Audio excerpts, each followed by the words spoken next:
ఆయన యందు మమ్మును ఎల్లప్పుడూ విజయోత్సవముతో ఊరేగించుచున్న దేవునికి స్తోత్రము. 2 కొరింథీ 2:14.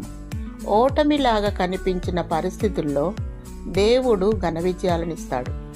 చాలాసార్లు శత్రువు కొంతకాలం జయిస్తాడు, దేవుడు చూస్తూ ఊరుకుంటాడు.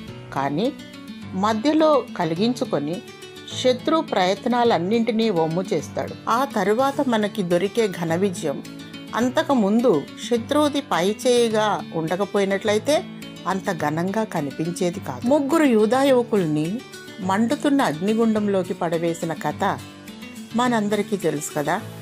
ఇక్కడ శత్రువు గెలిచినట్టే ముందు అనిపించింది. సజీవుడైన దేవుని సేవకులు భయంకరమైన అపజయాన్ని ఎదుర్కోబోతున్నట్లు అనిపించింది.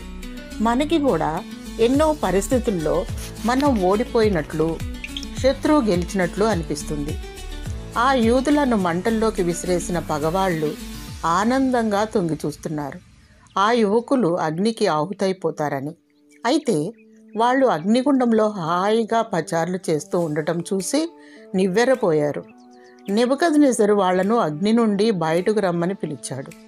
వాళ్ళ తల వెంట్రుకల్లో ఒక్కటైనా కాలలేదు, వాళ్ళ బట్టలకి అగ్నివాసనైనా తగలలేదు. ఎందుకంటే ఈ విధమైన ఆశ్చర్యకరమైన రక్షణనిచ్చే దేవుడు మరెవరూనూ లేరు. అపజయంగా అనిపించినట్లున్నది ఘనంగా మారిపోతుంది.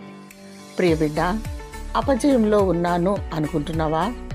దేవుడు నీ పక్షంగా విజయాన్ని ఇవ్వబోతున్నాడు. ధైర్యంగా ఉండు. ఆమేన్.